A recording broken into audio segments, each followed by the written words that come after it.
조국 민정수석이 정인의 문건 유출 사건에 대한 민정수석실 차원 재조사를 천명한 가운데 경찰이 정인의 문건 유출 당사자로 지목된 후 스스로 목숨을 끊은 고 최경락 경위 사건의 재수사에 착수했습니다.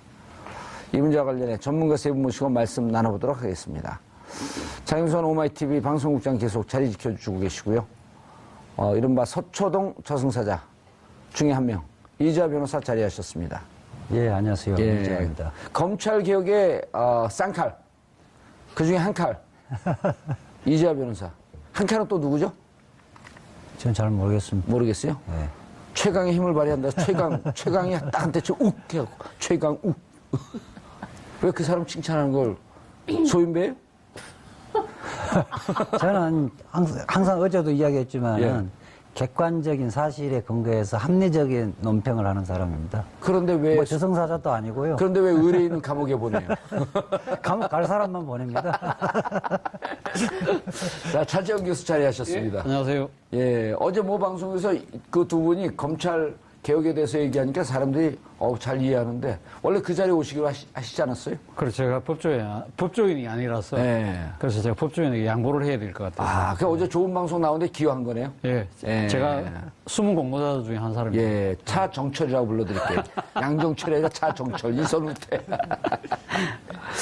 자, 저거 하나만 갖고도 한 1년 동안 방송할 수 있을 것 같아요. 정인의 문건. 그러니까요. 예. 2014년에 처음 그 십상시 파문이 터졌을 때 이 사건 굉장히 수상하다. 예. 그리고 무엇보다 박근혜 전 대통령이 이 사건을 문건 유출로, 그러니까 국기문란으로 딱 규정을 하면서 문건 유출과 관련해서는 아무것도 손도 못 대게 했었던 거고요. 예. 당시에 이제 법무부 장관이 황교안 전 총리이고 그다음에 서울중앙지검장이 누굽니까? 김수남 지금 검찰총장인 거죠. 이 두 분이 떨고 있을 거예요. 예.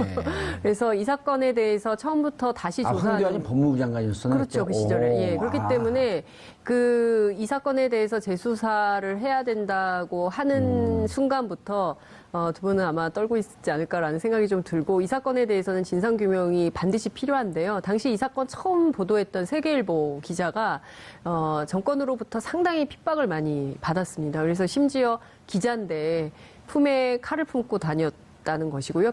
그 얘기를 박근혜 전 대통령 탄핵 심판 때 헌법재판소에 출석해서 이야기를 했습니다. 그러니까 아이의 등하굣길을 감시할 수밖에 없었고 부인한테 그걸 지키라고 했었고 왜 기자가 그럴 수밖에 없었는가에 대해서는 정말 전면적인 조사가 필요하고요. 특히 이제 최경락 경위의 죽음도 굉장히 다시 짚어봐야 되는 요소가 많이 있죠. 그리고 한일 경위도 당시 이제 억울한 얘기가 있었지만 그 부분에 대해서 아직 다 털어놓지 못한 이야기가 있을 텐데 그 부분도 다 조사해서 명명백백하게 밝혀야 된다고 생각합니다. 최경락 경위의 죽음도 의문의 죽음이었는데 자살로 처리가 된 거죠. 자살로 판명이 된 건가요? 네, 그 조사와 관련해서 당시에 이제 스스로 목숨을 끊은 것으로 예. 경찰 조사는 알려졌는데 프로파일러들이 보기에는 뭔가 이상한 점들이 많이 있다는 것이죠. 그래서 재조사가 반드시 필요하고 서둘러서 봉합한 측면이 엿보인다. 아하. 왜 그랬을까에 대해서는 경찰의 재조사가 필요하다는 의견이 있습니다. 또 민주당의 전설의 프로파일러 있잖아요. 표창원 의원. 표창원이요. 예, 표창원 표창 의원도 팡팡 던지잖아요. 원점에다가. 표창원 의원뿐만 아니라 현직 프로파일러들도 당시부터 2014년 십상시 파문 당시부터 문제 제기를 굉장히 많이 했었죠. 이재화 변호사님. 잠깐만요. 예. 그 이야기. 자살도 결과적으로 자살을 한 사건을 단순 자살 사건으로 규정해버리면 안 돼요. 자살을 할 수밖에 없게끔 몰아붙인 사건하고 아하. 단순히 스스로가 결단해서 정신적인 영향을 받아서 하는 거하고 다 다르거든요. 군의문사도 사실은 그동안 왕따시키고 괴롭히고. 그렇죠. 그러다가 그 어쩔 수 원인 없이 자체가 자살을 할 수밖에 없게 만든 사건은 예. 자살로 분류하면 안 되는 거거든요. 자살에도 나눠서 구분해야 되는 거고. 근데 박근혜 정권에서 예. 최경락 경위 말고 그 국정원 사건 있지 않습니까? 예. 그 뭐죠? 티코. 아니요, 해커 사건. 마틴 사건. 해킹 사건. 해킹 사건. 이태리 그렇죠. 예, 이탈리아. 이탈리아 해킹 예, 사건. 예, 그 사건과 관련해서도 당시 국정원 직원이 자살을 했거든요. 네. 근데 그 제가 들은 취재한 바에 따르면은 프로파일러 얘기가 기법 중에 하나도 있다는 거예요. 스스로 나는 굉장히 이 죽음으로 이 사건을 정리하지 않으면 이게 일파만파 커질 수 있다. 심리적으로 압박을 예, 한다. 심리적으로 그런 게 하나의 기술이다. 뭐 이런 얘기를 제가 든 적이 있어요. 이재하 변호사가 평상시에 이렇게 보면 사슴의 눈을 하고 있는데 예. 이런 방금 같은 그런 얘기를 할 땐 백두산을 제패하고 있던 호랑이 눈빛으로 변해요. 그 이중인격자인가요? 아니요, 정의의 문제이기 때문에. 정의의 문제. 야, 정의의 문제. 거기 통합진보다 이정희 의원하고 친하신가요? 아니 근데 진짜 예. 특히 군 의문사 우리 다룰 때 가족들이 얼마나 억울해요. 예. 그냥 죽을 수밖에 없는 극한의 고통을 주거든요. 그리고 자살로 몰아가요. 선택의 여지가 없게. 그러면 이제 그렇게 가혹한 행위를 했던 사람들 처벌해야 되는 거거든. 진상규명해갖고 그냥 자살로 덮어버리잖아요. 참여정부 때 군의문사 진상조사위원회에서 단순 자살을 공무상 재해로 인정한 그래서 사실은 복권된 경우가 참 많아요. 예. 그런데 이제 그때 당시에는 그 전에 권위주의 정부라든지 김대중 정부까지 예. 그 부분에 보면 현상만 갖고 그냥 자살로 다 덮어버린 거죠. 예. 자, 예. 그래서 정윤의 문건. 예. 이거는 지금 그때 관련해서 감옥을 산 박관천 경정.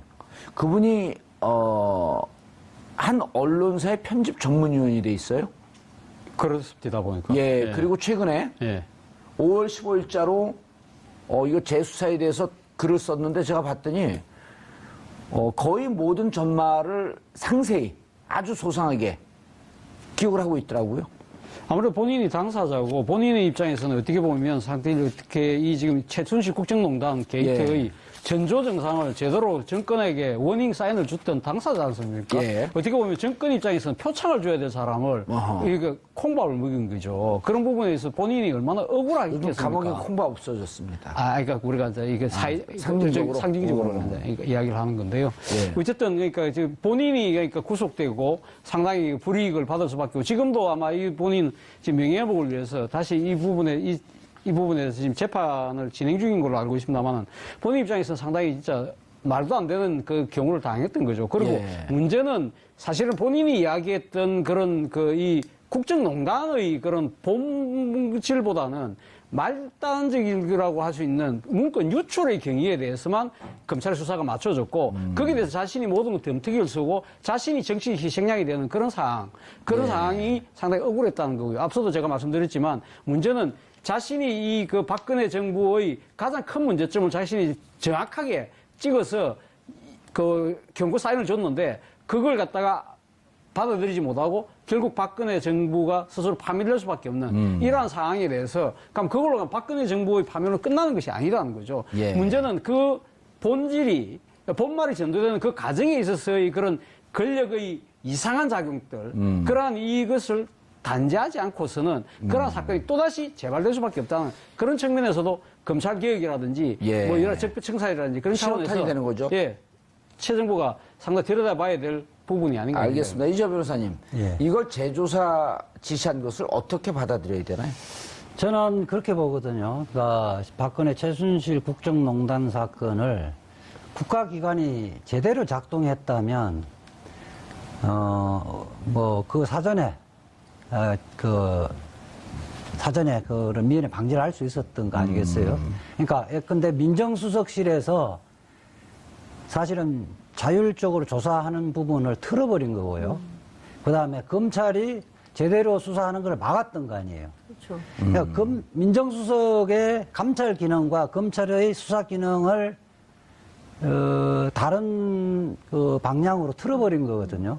그렇기 때문에 민정수석이 무엇을 해야 하는 자리인가, 검찰이 무엇을 해야 하는 자리인가를 제자리 찾게 하기 위해서는 이것이 필요한 거죠. 예. 그때 당시에 그러면 문제가 있으면 문제가 있는 기관을 개혁을 해야 되는 거죠. 그래서 지금 문재인 대통령은 그 첫 출발이 이 박근혜 최순실 게이트 첫 출발은 지금 말하자면 이 정윤의 문건 유출 사건을 들여다볼 수밖에 없다. 예. 저는 그 끝은 얼마 전에 밝혀진 돈봉투 만찬 사건. 그 시점부터 2014년 11월부터 2017년 4월 17일까지의 사건이 한 세트라는 거예요. 그거를 밝혀보면 4월 21일인데. 예, 4월 21일. 예. 그걸 하면 청와대 민정수석실과 청와대 권력기관과 검찰의 수뇌부가 어떻게 짬짬이 하면서 대한민국을 망가뜨리는 예. 것이 적나라하게 드러난다는 거예요. 우리는 개혁은 사태 진상을 파악한 이후에 무엇을 고쳐야 그렇죠. 될 것인가를 진상규명이 제일 먼저인 진단한 이후에 거죠. 고쳐야 되잖아요. 예. 그냥 개혁해야 된다 하면 멀쩡한 사람들 왜 수술해 이렇게 이야기할 거라는 거예요. 예. 장 기자님, 네. 취재 현장에 계시면서 네. 저는 정윤회 사건, 정윤회 문건 사건이 어찌 보면 이게 상당히 큰 사건이고 파도 끝이 없을 거라고 봐요. 왜냐하면 그때 당시에 이게 이제 문건 유출, 국가기밀 유출은 특수 2부로 넘어갔고, 그 다음에 이제 국정농단은 형사 1부로 넘어갔는데, 네. 형사 1부는 사건을 죽여버리고, 네. 그리고 특수 2부 기밀 유출. 그런데 그때 그 담당했던 부장, 그러니까 정수봉 부장과 임관혁 부장이 이거 문고리 3인방과 정윤의 관계를 조사해야 된다. 근데 그냥 조사 안 하고 덮었단 말이에요. 예. 그때 이걸 지휘하고 수사 지휘를 하고 있었던 사람이 김수남 중앙지검장. 그렇죠. 그리고 엄청난 범죄 행위를 한 거 아니에요? 만약에 사실이라고 한다면? 저는 그 사실 여부에 따라서 예. 형사처벌 가능성도 열려 있다고 생각을 합니다. 그렇지 않습니까? 그러니까 수사를 지시하고 책임지라고 해야 되는데 그 수사를 덮었다. 덮는데 물론 이제 또 그 위에 청와대에서 민정비서관으로 민정비서관으로 있었던 우병우가 있었고. 우병우 전 수석이 있었던 거고 이 사건을 잘 문건 유출 사건으로 만들었기 때문에 민정수석으로 승진할 수 있었던 거 아니겠어요? 예. 그렇기 때문에 저는 거기서 또 중요한 얘기가 있죠. 네. 당시 김영한 고민정 김용한 민정수석이 있었는데 예. 그 이후에 이 문제를 갖고 국회에서 청문회에서 상임위원회에서 부르니까 네, 그날 제가 그 국회 그 현장에 있었습니다. 아, 그랬어요? 운영위원회 그러니까 그 열리는 현장에서 그때 바로 김용한 민정수석이 난 못 가겠다. 브리핑 그 자리에. 한다 그랬는데 갑자기 이제 안 나와버린 거죠. 오후에 나온다고 했는데 안 나온다고 브리핑해서 기자들도 올라오고 그랬던 현장에 제가 있었어요. 김용한 수석은 진실을 알고 있었던 거 아니에요? 그렇죠. 이제 그걸 다 기록을 해놨었던 것인데, 그러니까 그 종합하면 이재화 변호사님 말씀 주신 대로 예. 어쨌든 그렇게 난리를 쳤는데도 지금 이 순간까지도 돈봉투를 돌리면서 이 수사에 대해서 우리는 한 세트다. 조용히 넘어가야 된다라는 것을 모의하고 있는 현장이 또 덜미가 잡힌 거 아닌가라는 생각이 들기 때문에 이것은 검찰개혁하지 않을 수 없는 명분을 검찰 스스로 주고 있는 것이고 고비처도 반드시 설치해서 문제 해결을 하는 단초가 돼야 된다라는 것을 국민들로부터 인식시키는 계기가 됐다 이렇게 봅니다. 알겠습니다. 이재화 변호사님.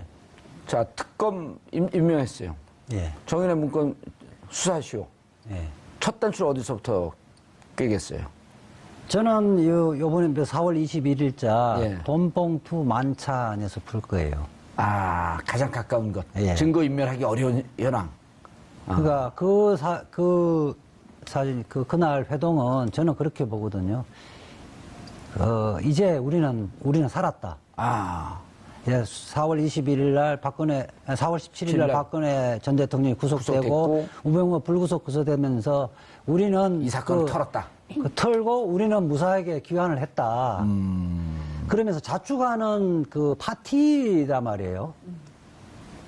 아. 그 사람들이 왜 만났고 그 사람들이 왜 돈을 줬는가. 야, 거기 빨딱없이 이렇게 확신을 갖고 얘기하지 않는데 우리는 합리적 추론하면 되는 거죠. 그 사람이 이재화 변호사답지 않은데. 박근혜 정부, 특히 우병우 민정수석과 그 비서관과 비서관 시절과 민정수석 시절에서 그 사람들이 어떻게 승진해 온 사람들인가.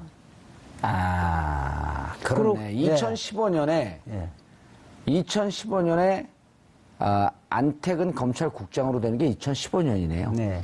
2015년은 민정수석이 된 때. 그렇죠. 2014년, 2015년 그때네요. 그분들이. 그래서 수사는 멀리서부터 수사를 하면 수사가 안 됩니다. 가까운 데서 수사하면서 하나씩 예. 들어가야 되는 거거든요. 그리고 그 기사는 상당히 그 내부자 제보가 있었기 때문에 그 기자도 참고인으로 부르면 되잖아요. 당연하죠. 근데 그 기자가 천리안을 갖고 있는 것이 아니니까 기자 개인적으로 잘 알잖아요, 또. 개인적으로 잘 아는데 내부에 예. 이것은 아니라고 생각하는 사람이 제보를 했겠죠. 한 명일까요, 두 명일까요? 뭐 그거는 뭐 잘 모르겠는데 적어도 두 명 이상이라고 봐요. 적어도 그거는 뭐 점쟁이 영역이고요. 아니에요.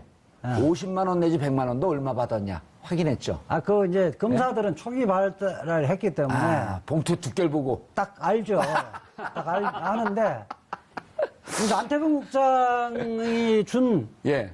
부장검사들에게 준 게 50만 원에서 100만 원인데 그거는 아마 서열순으로서 그렇게 나눠졌던 것 같고 그 다음에 이영렬 중앙지검장이 준 거는 100만 원이니까? 법무부의 과장 2명이니까 예. 동급이니까 똑같이 금액을 줬단 말이에요. 예.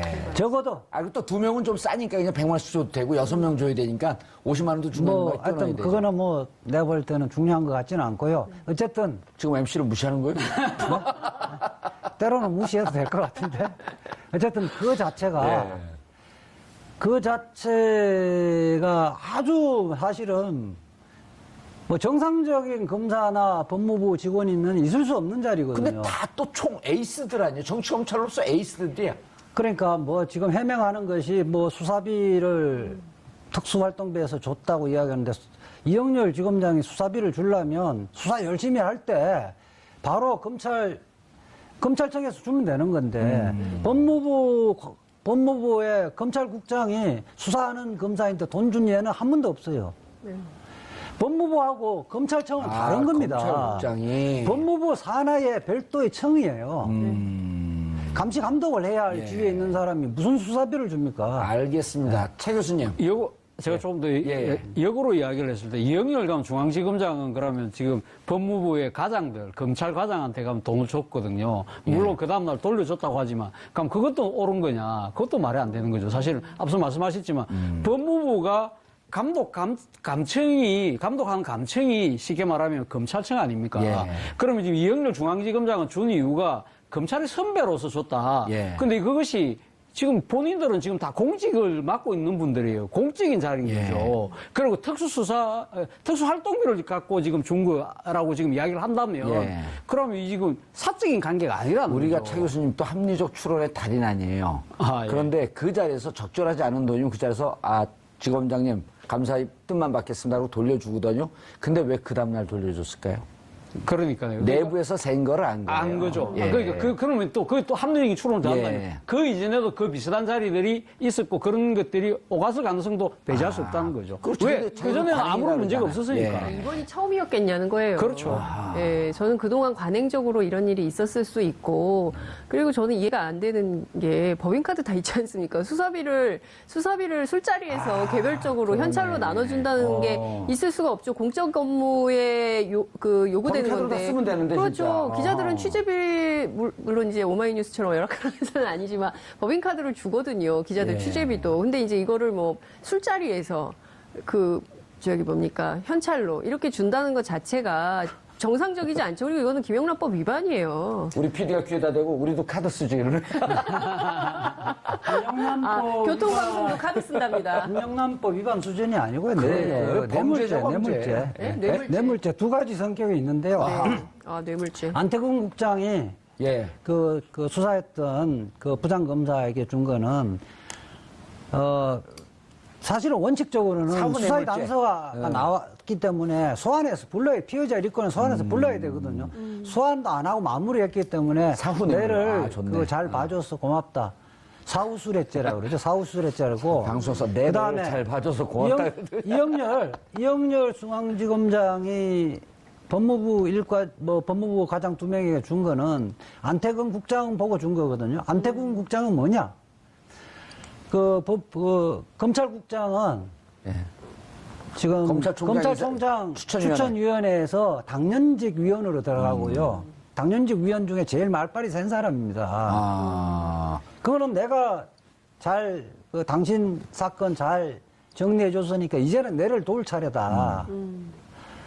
이러면서 앞으로 잘 봐달라고 돈을 준 그 뇌물을 제공한 거의 성격이 있어서 사전 수뢰죄의 성격이 강하다는 거예요. 알겠습니다. 최 교수님, 근데 정인의 문건에서 오다가 이제 정인의 문건의 수사 단초를 어디서부터 첫 단초를 어디서 깨겠냐. 그럼 당장 눈앞에 예. 있었던 불과 이제 한 달도 안 됐죠 아직. 예. 거기서부터 따끈따끈한 것부터 수사가 들어가야 된다.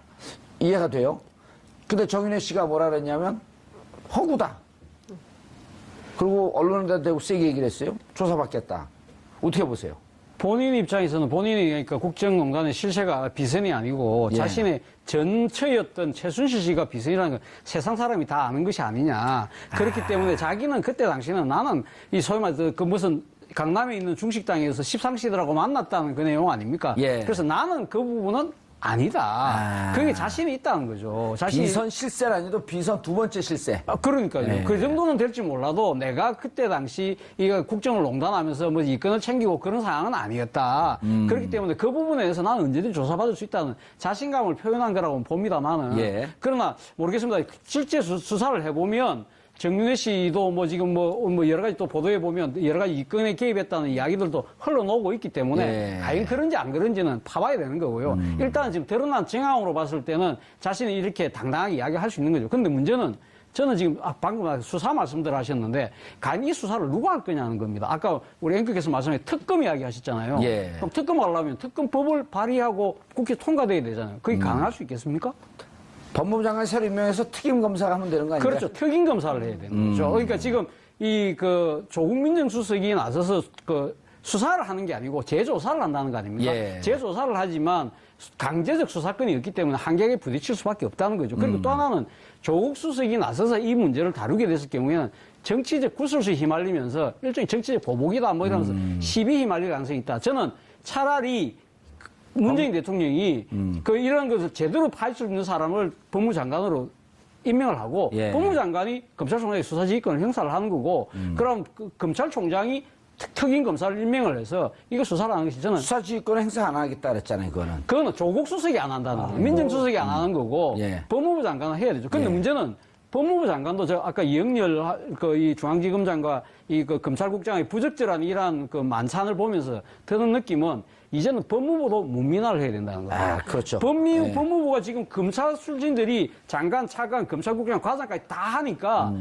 끼리끼리 하는 거예요.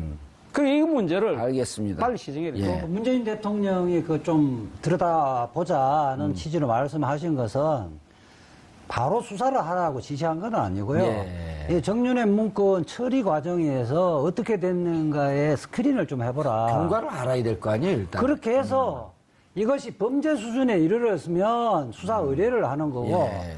범죄 수준에는 이르지 않았지만은 부적절한 처신이라고 하면 징계를 개시하면 되는 거거든요. 그러니까 기본적으로 조국 민정수석에게 지시한 것은 원래 민정수석이 감찰 기능을 갖고 있는 거예요. 그거는 적법한 범위 내지 뭐 3시간 전에 뭐 수사 지시 안 한다고 해서 번복한 것이 아니냐는 언론의 일부 지적이 있는데 그건 틀린 지적이에요. 저는 감찰만 하더라도 네. 상당히 많은 사실관계가 확인될 수 있을 것 같고요. 감찰의 결과 말씀 주신 대로 실제로 이것은 형사사건으로 수사를 반드시 해야 된다. 저는 이 사건이 결국에는 이제 돈봉투 만찬 사건이 단초로 돼서 뭐 정윤회의 사건까지 혹은 또 경우에 따라서는 검찰 내부의 이 불미스러운 여러 가지 것까지 다 꺼내서 수사가 가능할 수도 있다고 저는 생각을 하거든요. 예. 그래서 감찰을 시작하는 것만으로도 상당히 많은 사실을 드러낼 수 있는 기회가 될 수 있다. 저희가 지난해 10월 말 이후에 네. 탄핵 3월 9일인가요? 3월 9일이죠. 탄핵일이요? 예, 탄핵이 가결된 게 탄핵 결정된 탄핵 결정이 3월 9일인가요? 3월 9일 이죠. 기억이 가물가물. 3월 10일? 예? 3월 10일인가요? 예. 5월 9일이 대통령 선거예요. 예, 그런데 5월 그때 이제 우리가 방송을 장장 3, 4개월 동안 하면서 그 국정농단의 문제, 최순실 문제, 그다음 헌재 문제, 특검의 문제 이런 얘기를 하면서 이거 조사해야 된다, 이거 조사해야 됩니다라고 할 때 그때는 대답 없는 공허한 메아리처럼 느꼈거든요. 근데 이제 오늘 방송을 하면서 이런 등등의 내용은 이제는 현실화될 수 있다라고 하는 완전히 180도 달라진 입장이 됐어요. 그렇죠. 세상이 바뀐 거예요? 사람들이 그런 얘기 많이 해요. 대통령이 바뀌니까 세상이 바뀐 기분이다. 네. 대한민국을 5월 9일 이전과 이후로 나눌 수 있을 것 같다. 이런 얘기를 많이 하죠. 저는 상당히 세상이 달라졌다고 사람들이 직감하고 있다고 생각합니다. 공기만 마셔도 배부르다. 네, 그렇진 않고요. 제가 사실은 최초인 게 이제 수평적 정기근대 김대중 대통령이 된 시절은 IMF 그렇죠. 시절이어서 너무 힘들었죠. 실감을 못했어요. 그리고 개혁을 바로 착수한 것이 아니라 IMF에 대한 수습부터 했기 때문에 실감을 못했었는데 그다음에 김대중 정부에서 노무현 정부로 오면서는 실질적으로는 질적 차이는 별로 없었잖아요. 예. 그러다가 그럼 너무 험난하게 됐어요. 2004년 대통령, 2002년 대통령. 예. 네, 그리고 그때 당시에는 말하자면 참여정부의 진가를 모르다가 이명박 박근혜 정부 9년 동안 워낙 세상을 비상식적으로 말하자면 통치 행위를 하고 어떤 행정작용을 하고 하다 보니까 문재인 그 대통령이 지금 하는 것은 가장 오히려 정상이죠, 그냥. 교과서적으로 예. 하는 건데 워낙 그전에 비정상적으로 했기 때문에 이런 것 같아요. 그 김대중 노무현 대통령 정부 때는 이 포장된 도로를 달렸거든요, 차가. 네, 네. 대한민국이라고 하는 차가 포장된 도로를 달렸는데, 이명박근혜 정권에 들어 포장된 도로 달리니까 이게 별로 소중한지 몰랐던 거예요. 근데 지난 9년 동안 비포장 도로, 그것도 진짜 울퉁불퉁한 데를 달리다가 이제 다시 포장된 도로로 올라온 거예요. 그러니까, 야, 포장된 도로가 이렇게 좋았었구나. 그렇죠. 그런 느낌인 거죠. 네. 자, 그런데 이제 우리는 무슨 이렇게 만담을 하는 사람들이 아니고. 이 부분에 대해서 최경락 경위 얘기를 좀 해야 돼요. 아, 그렇죠. 예. 그러니까 최경락 경위가 이제 유서에 예. 민정수석실에서 예. 좀 이렇게 압박을 해서 굉장히 힘들다는 그 느낌을 주는 대목들이 많고 특히 형에게 형 뭐 그 청와대하고 싸워서 내가 이길 수는 없지 않냐 이런 식으로 이야기를 했다는 거 하면 어쨌든 여러 가지 심리적 압박을 굉장히 많이 가했다. 그다음에 뭐 이 정도 한 불구속 뭐 기소도 할 수 있다는 이야기는 어쨌든 간에 회유한 흔적들은 많이 이렇게 어쨌든 그것은 수사의 단서는 최소한 된다. 네, 사실 당시에 최경희가 버티고 싶어도 버티기 어려웠을 것 같아요. 권력이 그때는 정말 시퍼렇게 권력이 살아있을 때고 모든 권력기관이 이 사건을 문건 유출로 만들어서 예컨대 국정농단 사실 모든 언론도 자체를 그랬잖아요. 없는 것을 언론도 조중동을 비롯한 보수 언론 특히 나서서 종편 얼마나 많은 얘기들을 그야말로 그냥 퍼부었죠. 그러니까 그런 속에서 버티기 굉장히 어려웠을 거라고도 생각이 좀 그리고 돼요. 박근혜 대통령 국정수행 지지도가요. 네. 그때 50% 왔다 갔다 했어요. 그러니까 영원히 정권은 안 바뀔 것 같고, 그리고 이 정권 앞으로 3년 남았고, 네. 끔찍했던 거죠. 그렇죠. 굉장히 힘들다고 생각을 했었을 그리고 것 종편 같아요. 그 인격 사례죠. 네. 그 종편만 틀면 자기 이름 실명으로 나오고 사진 나오고 그렇죠. 박건천 경정 나오고 네. 진짜 온 국민의 죽일 놈이 돼 있는 상황이니까. 비판의 대상이 되었었던 거죠. 그러니까 근데 정말 마녀 사는 양이라는 것도 정말 진짜 무서운 것 같아요. 예. 그때는 팟캐스트도 또 위력을 발휘 못하고 있었고. 팟캐스트 얘기를 왜 하죠, 여기서? 팟캐스트가 잘 됐어요, 그때. 예. 그랬어요? 이 박범수 이후에 잘 됐던 거 아니에요? 그 사건은 그 민간인 사찰에서 장진수 주무관 사건 예. 그걸 보면 상상을 할 수가 있거든요. 제가 이제 변호인으로 활동했기 때문에 예. 그때 장진수 주무관이 어쨌든 계속 고민을 했거든요. 사실대로 밝힐까 재판에서 할까 했는데 계속 회유를 하기 위해서 여러 루트에서 취업 자리다 마련해 주겠다 또 용돈도 주겠다 막 그렇게 했었거든요. 결국 그렇게 했다가 이제 재수사할 때 이제 장진수 주무관이 이제 그걸 다 진실을 다 고백을 했었던 거죠. 예. 그거 하여튼 뭐 조금 수사를 하면 누가 예. 어떤 식으로 회유하고 압박했는지는 드러날 것 같아요. 여기 그 전 경위, 한일 경위는 같이 근무했었던 경위인가요? 아니면 친구인가요? 같이 같이 그 수사반에 같이 팀 있었고, 예. 옆에 있던 동료죠. 예. 이분한테도 회유가 들어갔다는 거 아닙니까? 그렇죠. 예. 그렇기 때문에 한일 경위 같은 경우도 지금 본인이 지금 자신의 주유진 혐의에 대해서 지금 상고심을 지금 벌이고 있거든요. 예. 그렇기 때문에 아마 본인이 아마 재판이 끝나는 대로 아마 진실에 대한 이야기를 좀 하지 않을까 싶은 생각이 예. 드는데요. 일부 언론과 몇 달 전에 또 인터뷰를 하긴 했습니다. 하면서 이 지금 최경희의 이 비극적인 이 죽음에 대해서 상당히 그 가슴 아파하는 이야기를 했었죠. 예. 그래서 아마 한일경위가 제대로 뭔가 진술을 하고, 그리고 또 이 또 사건에 관련 당사자들이 또 조홍천 의원이라든지 예. 박관청 경정이라든지 이런 분들도 다 지금 그 관련자들 아닙니까? 박관청 경정은 자기 칼럼에서 정확하게 뭐라고 얘기하냐면 2014년 1월에 비서실장의 지시로 조응천 공직기관 비서관을 통해서 자기에게 내려왔고 조사한 결과는 정말 세상에 발칵 뒤집힐 내용이었다. 다시 역순위로 보고서를 올렸는데 나에게 내려진 결론은 감옥행위였다. 그렇죠. 그게 바로 억울하다는 거죠. 본인이. 아니 지금 이 내용을 네. 지금 3년이 지난 감옥까지 다 살고 왔는데 만약 거짓말을 한다면 지금 거짓말 할 이유가 없잖아요. 그렇죠. 할 이유가 없죠. 그렇기 때문에 본인 입장에서는 자신의, 그러니까 지금 이제 사실 어떻게 억울함을 예. 뒤엎어선 것도 있지만 문제는 앞서도 제가 이야기했지만 그러한 상황이 벌어질 수 있는 그런 그때 당시의 권력 구조. 예. 이 부분에 무엇이 잘못됐는지를 밝혀내는 것이 더 중요한 것 아니겠습니까? 그렇다고 한다면 박관영 경영을 비롯해서 조홍천 의원도 필요하다면 저는 뭐 정원에 나서야 되는 것이 아닌가 하는 생각입니다. 이재 변호사한테 여쭙겠는데요. 조응천 비서관이 그 공직기강 비서관으로 네. 있으면서 네. 얻었던 정보는 정보 기밀 유지를 해야 하는 그 규정들이 있는데 예. 비공개를 전제로 해서 수사에 응할 때는 얘기할 수 있는 건가요? 아, 그렇죠. 다만 그걸 피의 사실이나 조사 사실을 유출하진 않을 거니까. 국정원법하고는 좀 다르게 적용되어지는 거고요. 이것은 다 공익이 우선하는 거니까 비경영했을 때 예. 오히려 밝히는 것이 공익을 위한 것이니까 관계없고요. 예. 저는 그렇다고 봐요. 이 조홍천 비서관이 그냥 경인가요? 박관청 경정에게 직접 지시는 할 수는 없고, 이것은 그때 김기춘 비서실장이 예. 좀 조사를 해봐라고 했을 거고요. 그렇게 하는 것은 김기춘 그러니까 비서실장은 이게 지금 뭔가가 의사결정이 이 공조직이 아닌 다른 데서 결정되진다는 간파를 했던 거죠. 그래서 그때 문건 풀 네임도요. 예.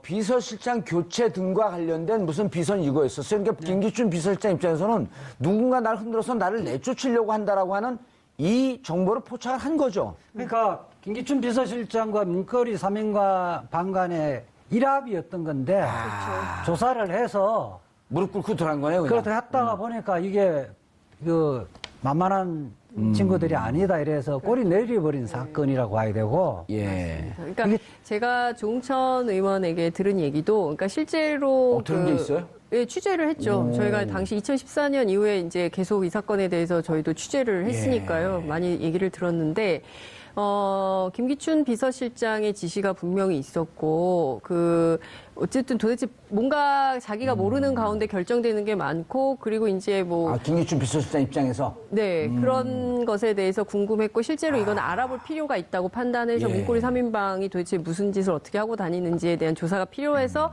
공라인을 통해서 이제 조사를 했는데, 결과적으로는 다 조사해서 보고서에서 만들어서 딱 올렸는데, 김기춘 비서실장이 덮은 거죠. 예. 너무 세니까. 그러니까. 김기춘 비서관이 왜 덮겠습니까? 본인의 지금 거취와 관련돼서 여러 가지 이야기들이 나오고 거기에 대해서 알아보라고 한 거 아닙니까? 예. 근데 본인 이야기만 있는 것이 아니라 보니까 영린을 건드리는 내용이 있다는 거예요. 박근혜 대통령과 직결되는, 쉽게 말해서 비선 실세가 있다. 잘못하면 자기하고 박근혜 대통령하고 맞짱 붙는 그러니까 말 그대로 영린을 건드려야 되는 그런 상황이 되는 거죠. 그리고 실질적으로 영린을 건드린 꼴이 된 거고요. 예. 그렇기 때문에 박근혜 대통령이 이 부분에 대해서 문건 유지를 강하게 지금 수사를 하라고 지시를 한 거 아닙니까? 예. 그런 부분들이 그러니까 세결부를 통해서 터져 놓으니까 그러니까 결국은 김기춘 비서실장 입장에서는 자신을 보호하기 위해서라도 대통령의 지시에 모든 걸 다 바짝 엎드려서 따라갈 수밖에 없었다는 거죠. 이재 변호사님, 정조대왕께 신하가 묻습니다. 정치란 무엇입니까? 백성이 억울해서 목숨을 끊는 일이 없는 일을 하는 것이 정치다. 지금 최경희 억울해서 목숨을 끊었잖아요. 그렇죠. 그리고 끊고 나서 가족들이 억울해하고 저 사건을 바라보는 국민들은 너무나 억울해하고 있고 이걸 바로잡는 게 정치 아닌가요?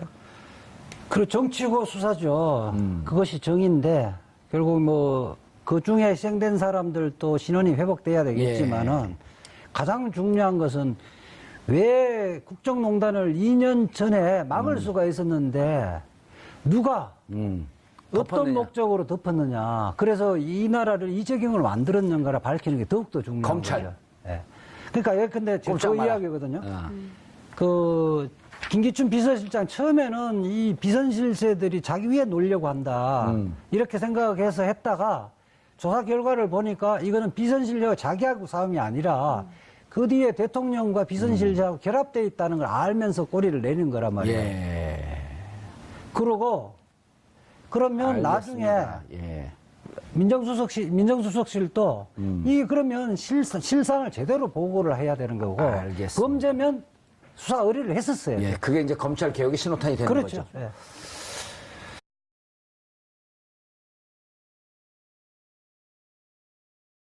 조국 민정수석이 정인의 문건 유출 사건에 대한 민정수석실 차원 재조사를 천명한 가운데 경찰이 정인의 문건 유출 당사자로 지목된 후 스스로 목숨을 끊은 고 최경락 경위 사건의 재수사에 착수했습니다. 이 문제와 관련해 전문가 세 분 모시고 말씀 나눠보도록 하겠습니다. 장윤선 오마이TV 방송국장 계속 자리 지켜주고 계시고요. 이른바 서초동 저승사자 중에 한 명 이재화 변호사 자리하셨습니다. 예, 안녕하세요. 예. 이재화입니다. 검찰 개혁의 쌍칼 그 중에 한 칼 이재화 변호사 한 칼은 또 누구죠? 전 잘 모르겠습니다. 모르겠어요. 예. 최강의 힘을 발휘한다. 최강이 딱 한테 욱 해갖고 최강 욱. 왜 그 사람 칭찬하는 걸 소인배예요? 저는 항상 어제도 이야기했지만 예. 객관적인 사실에 근거해서 합리적인 논평을 하는 사람입니다. 그런데 왜 뭐 저승사자도 아니고요. 그런데 왜 의뢰인은 감옥에 보내요? 감옥 갈 사람만 보냅니다. 자, 차재원 교수 자리하셨습니다. 안녕하세요. 예, 어제 모 방송에서 그 두 분이 검찰 개혁에 대해서 얘기하니까 사람들이 잘 이해하는데 원래 그 자리에 오시기로 하시지 않았어요? 그래서 제가 법조인이 아니라서 예. 그래서 제가 법조인에게 양보를 해야 될 것 같아요. 그 어제 좋은 방송 나오는데 기여한 거네요? 예, 예. 제가 숨은 공모자 중에 한 사람입니다. 예, 차정철이라고 불러드릴게요. 양정철이 아니라 차정철, 이선우태. 자, 저거 하나만 갖고도 한 1년 동안 방송할 수 있을 것 같아요. 정인의 문건. 그러니까요. 예. 2014년에 처음 그 십상시 파문이 터졌을 때 이 사건 굉장히 수상하다. 예. 그리고 무엇보다 박근혜 전 대통령이 이 사건을 문건 유출로, 그러니까 국기문란으로 딱 규정을 하면서 문건 유출과 관련해서는 아무것도 손도 못 대게 했었던 거고요. 예. 당시에 이제 법무부 장관이 황교안 전 총리이고 그다음에 서울중앙지검장이 누굽니까? 김수남 지금 검찰총장인 거죠. 이 두 분이 떨고 있을 거예요. 예. 그래서 이 사건에 대해서 처음부터 다시 조사하는 황교안이 법무부 장관이었었나요? 그렇죠. 그 시절에. 예. 그렇기 때문에 이 사건에 대해서 재수사를 해야 된다고 하는 순간부터 두 분은 아마 떨고 있지 않을까라는 생각이 좀 들고 이 사건에 대해서는 진상규명이 반드시 필요한데요. 당시 이 사건 처음 보도했던 세계일보 기자가 정권으로부터 상당히 핍박을 많이 받았습니다. 그래서 심지어 기자인데 품에 칼을 품고 다녔다는 것이고요. 그 얘기를 박근혜 전 대통령 탄핵 심판 때 헌법재판소에 출석해서 이야기를 했습니다. 그러니까 아이의 등하굣길을 감시할 수밖에 없었고 부인한테 그걸 지키라고 했었고 왜 기자가 그럴 수밖에 없었는가에 대해서는 정말 전면적인 조사가 필요하고요.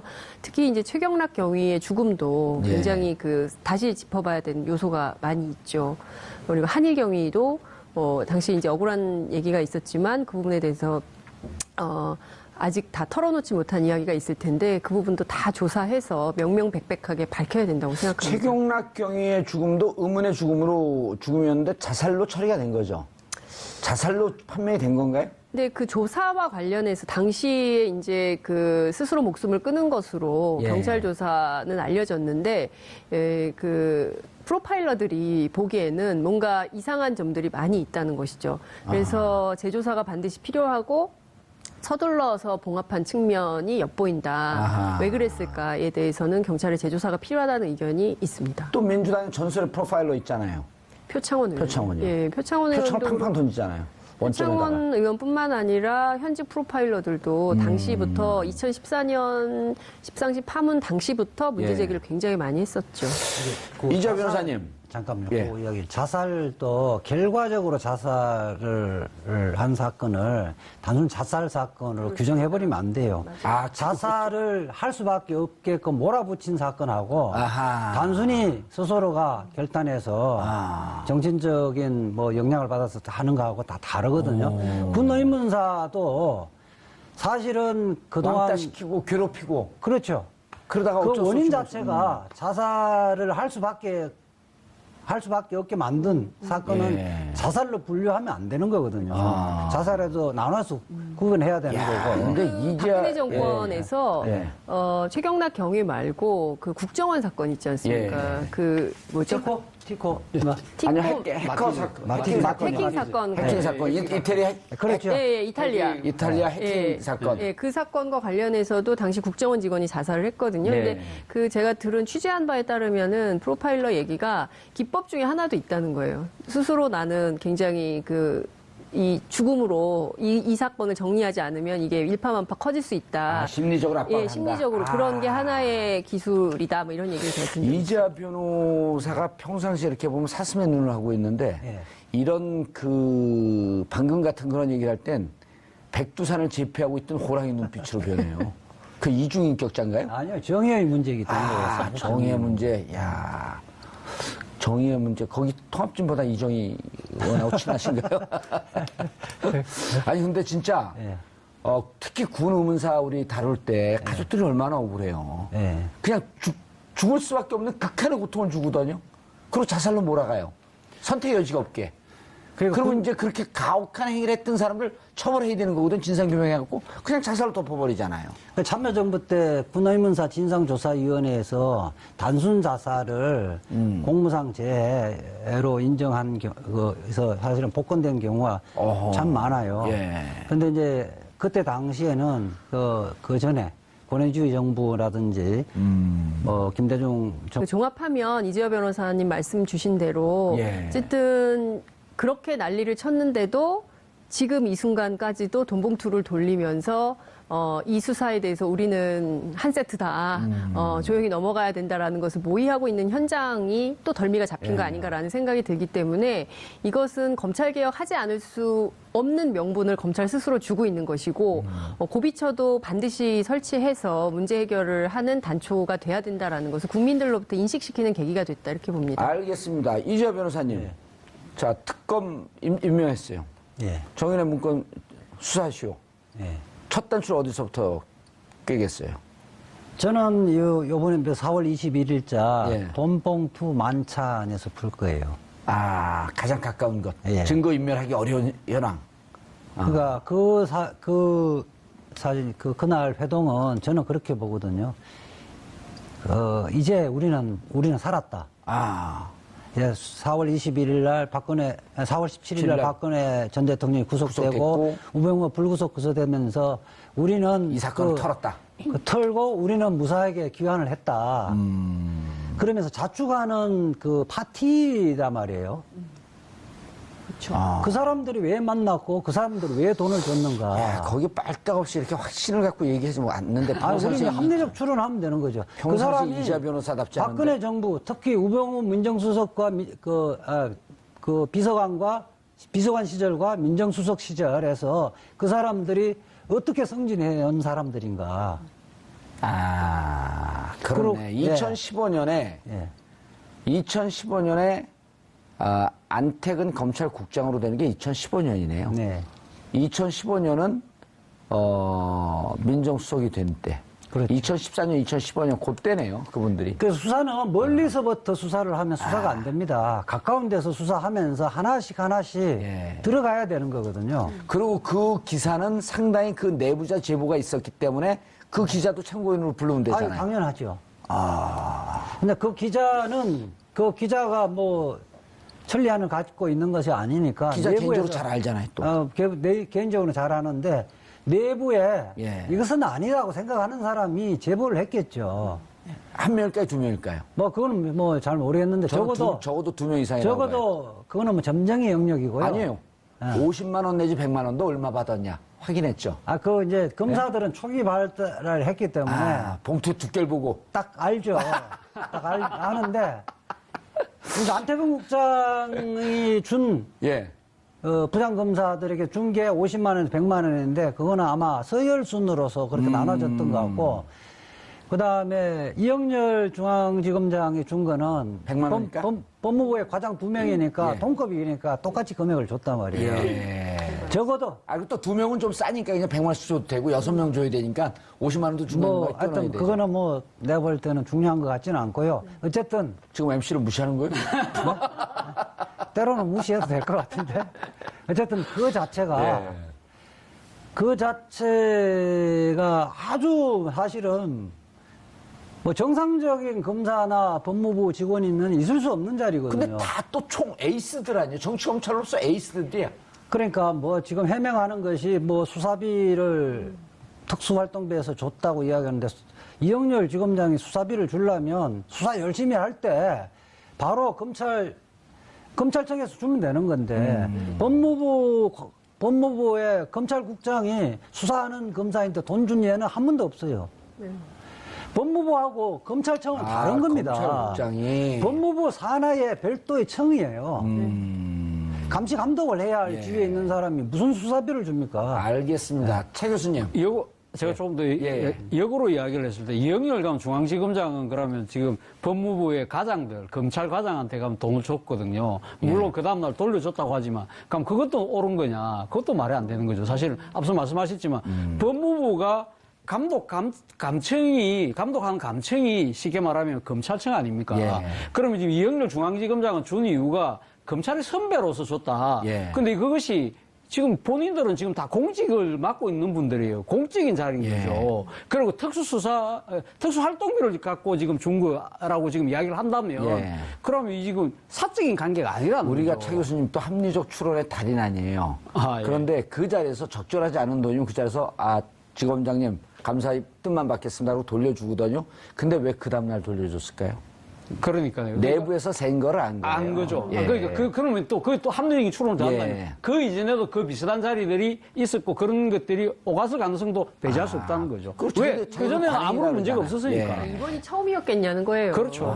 예, 저는 그동안 관행적으로 이런 일이 있었을 수 있고, 그리고 저는 이해가 안 되는 게 법인카드 다 있지 않습니까? 수사비를 술자리에서 개별적으로 현찰로 나눠준다는 게 있을 수가 없죠. 공적 업무에 요구되는 법인카드로 다 건데. 쓰면 되는데, 그렇죠. 진짜. 기자들은 취재비, 물론 이제 오마이뉴스처럼 열악한 회사는 아니지만 법인카드를 주거든요. 기자들 예. 취재비도. 근데 이제 이거를 뭐 술자리에서 현찰로 이렇게 준다는 것 자체가 정상적이지 않죠. 그리고 이거는 김영란법 위반이에요. 우리 PD가 귀에다 대고 우리도 카드 쓰지 그러네. 교통방송도 카드 쓴답니다. 국영란법 위반 수준이 아니고요. 그래요. 범죄죠, 범죄. 뇌물죄 두 가지 성격이 있는데요. 뇌물죄. 안태근 국장이 예. 그 수사했던 그 부장검사에게 준 거는 사실은 원칙적으로는 사후 수사의 뇌물죄. 단서가 나왔기 때문에 소환해서 불러야 피해자 리건을 소환해서 불러야 되거든요. 소환도 안 하고 마무리했기 때문에 사후 뇌물. 내를 좋네. 잘 봐줘서 고맙다. 사후수뢰죄라고 그러죠. 사후수뢰죄라고. 방송에서 내 그다음에 를 잘 봐줘서 고맙다.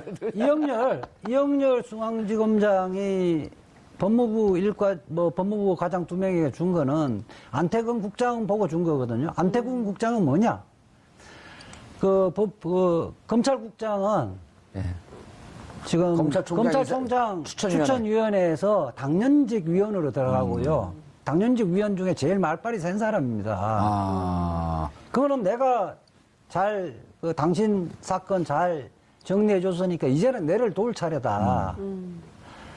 이러면서 앞으로 잘 봐달라고 돈을 준 그 뇌물을 제공한 거의 성격이 있어서 사전 수뢰죄의 성격이 강하다는 거예요. 알겠습니다. 최 교수님, 근데 정인의 문건에서 오다가 이제 정인의 문건의 수사 단초를 어디서부터 첫 단초를 어디서 깨겠냐. 그럼 당장 눈앞에 있었던 불과 이제 한 달도 안 됐죠 아직. 거기서부터 따끈따끈한 것부터 수사가 들어가야 된다. 이해가 돼요. 근데 정인혜 씨가 뭐라 그랬냐면 허구다. 그리고 언론에다 대고 세게 얘기를 했어요. 조사받겠다. 어떻게 보세요?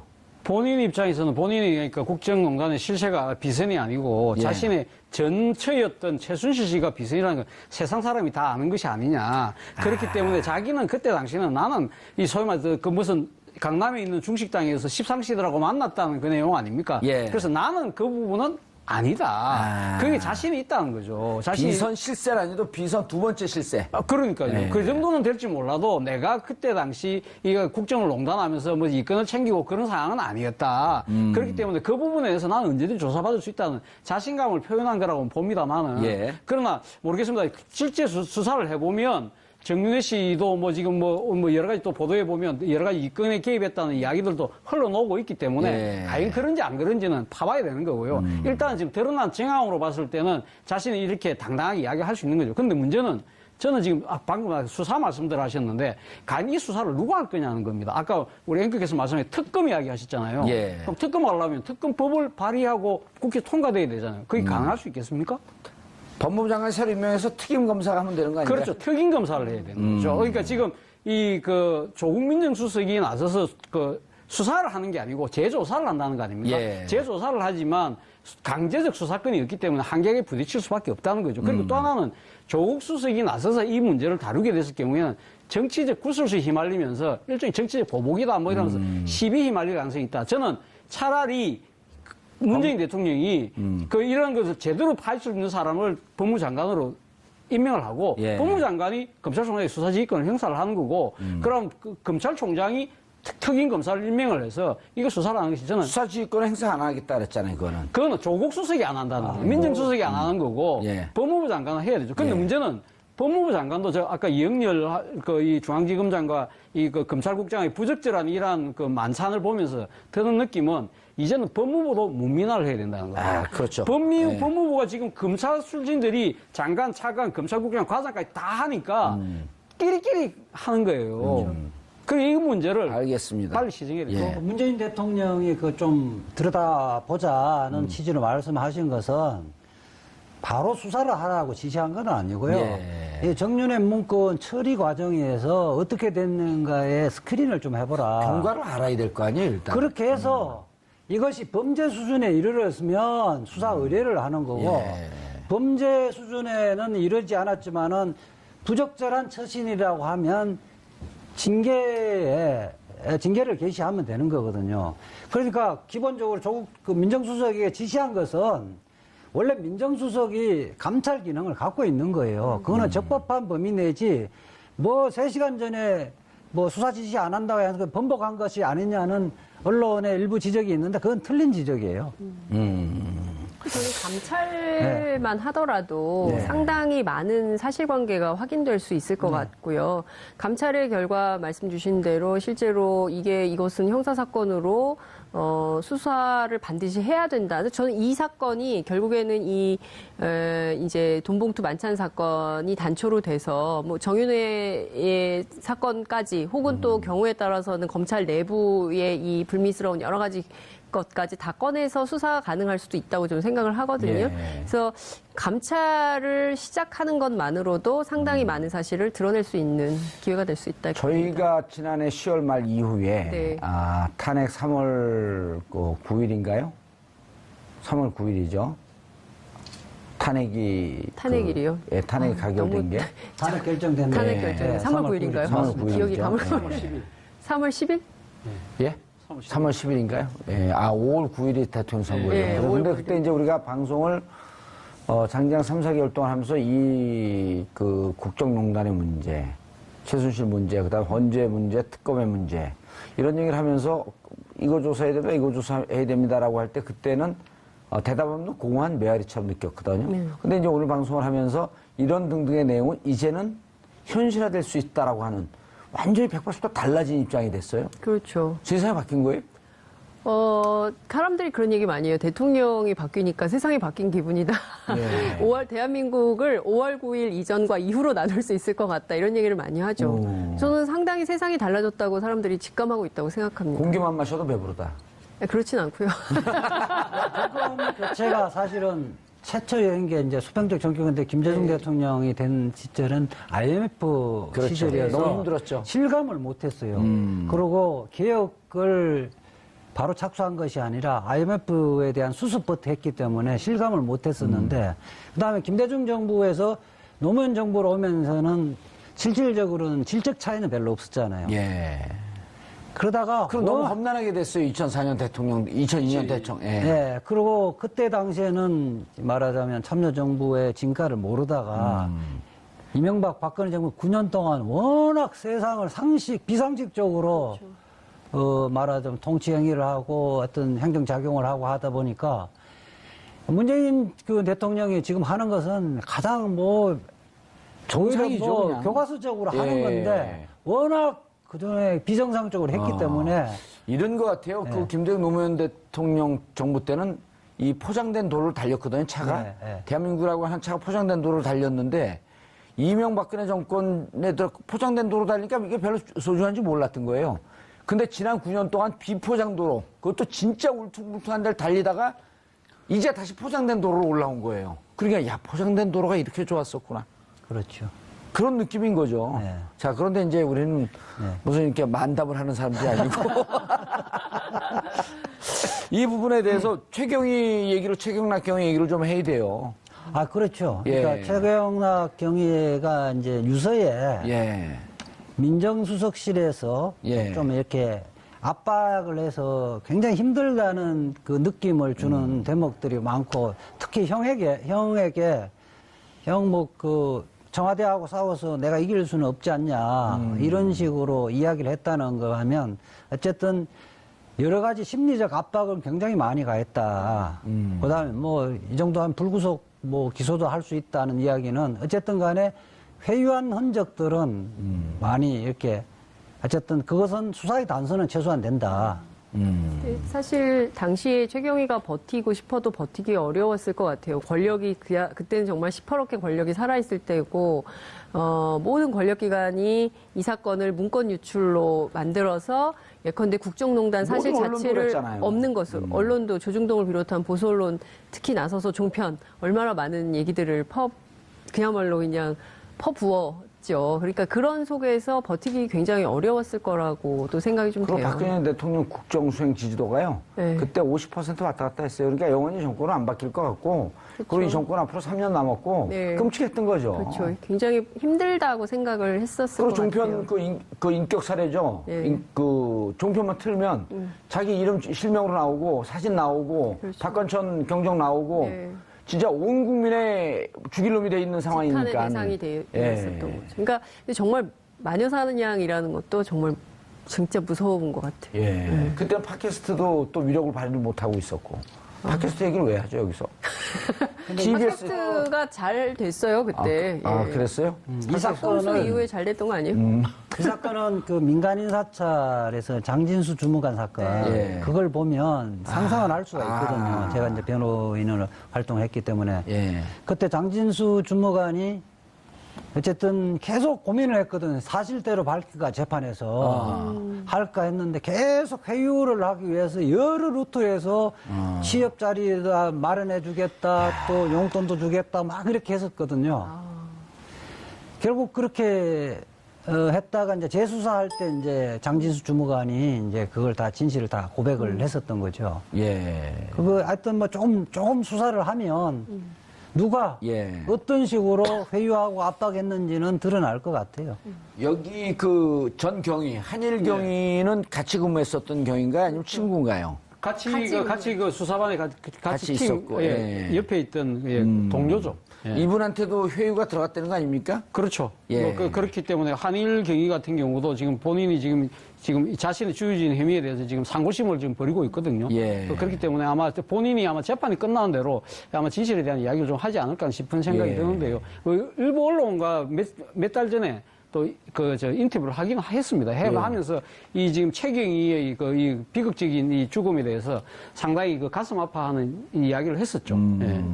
그래서 아마 한일 경위가 제대로 뭔가 진술을 하고 그리고 또 이 또 사건에 관련 당사자들이 또 조홍천 의원이라든지 예. 박관천 경정이라든지 이런 분들도 다 지금 그 관련자들 아닙니까? 박관천 경정은 자기 칼럼에서 정확하게 뭐라고 얘기하냐면 2014년 1월에 비서실장의 지시로 조홍천 공직기관 비서관을 통해서 자기에게 내려왔고 조사한 결과는 정말 세상이 발칵 뒤집힐 내용이었다. 다시 역순위로 보고서를 올렸는데 나에게 내려진 결론은 감옥행위였다.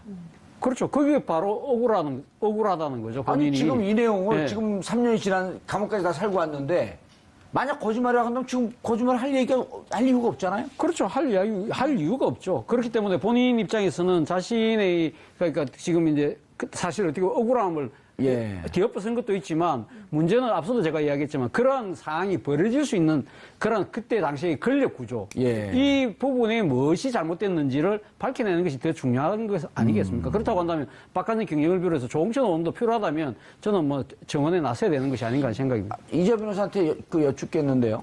조응천 비서관이 공직기강 비서관으로 네. 있으면서 네. 얻었던 정보는 정보 기밀 유지를 해야 하는 그 규정들이 있는데 예. 비공개를 전제로 해서 수사에 응할 때는 얘기할 수 있는 건가요? 아, 그렇죠. 다만 그걸 노출하지 피의사실이나 조사 사실을 유출하지. 전부까지. 예. 그 부분에 보면 현상만 갖고 그냥 자살로 다 덮어버린 거죠. 예. 자, 예. 그래서 정윤의 문건 예. 이거는 지금 그때 관련해서 감옥을 산 박관천 경정 그분이 한 언론사의 편집 전문위원이 돼 있어요. 그렇습니다 보니까. 예. 그리고 최근에 예. 5월 15일자로 이거 재수사에 대해서 글을 썼는데 제가 봤더니 거의 모든 전말을 상세히 아주 소상하게 기억을 하고 있더라고요. 아무래도 본인이 당사자고 본인의 입장에서는 어떻게 보면 상당히 어떻게 이 지금 최순실 국정농단 게이트의 전조 정상을 제대로 정권에게 워닝 사인을 줬던 당사자 않습니까? 예. 어떻게 보면 정권 입장에서는 표창을 줘야 될 사람을 이게 콩밥을 먹인 거죠. 그런 부분에서 본인이 얼마나 억울하게 요즘 있겠습니까? 감옥에 콩밥 없어졌습니다. 그러니까 우리가 이제 이게 상징적으로. 상징적으로 이제 이야기를 하는 건데요. 예. 어쨌든 그러니까 지금 본인이 그러니까 구속되고 상당히 불이익을 받을 수밖에 없고 지금도 아마 이 본인 지금 명예회복을 위해서 다시 이 부분에 이 부분에서 지금 재판을 진행 중인 걸로 알고 있습니다만은 본인 입장에서는 상당히 진짜 말도 안 되는 그 경우를 당했던 거죠. 그리고 예. 문제는 사실은 본인이 이야기했던 그런 이 국정농단의 그런 본질보다는 말단적이라고 할 수 있는 문건 유출의 경위에 대해서만 검찰 수사가 맞춰졌고 거기에 대해서 자신이 모든 것 덤터기를 쓰고 자신이 정치 희생양이 되는 그런 상황이 상당히 억울했다는 거고요. 앞서도 제가 말씀드렸지만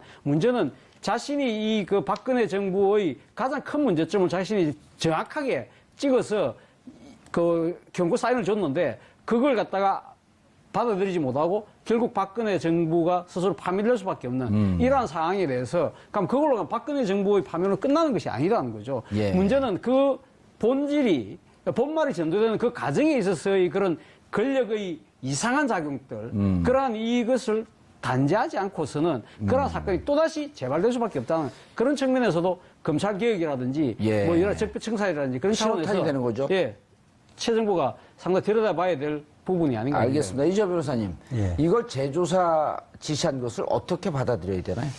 저는 그렇게 보거든요. 그러니까 박근혜 최순실 국정농단 사건을 국가기관이 제대로 작동했다면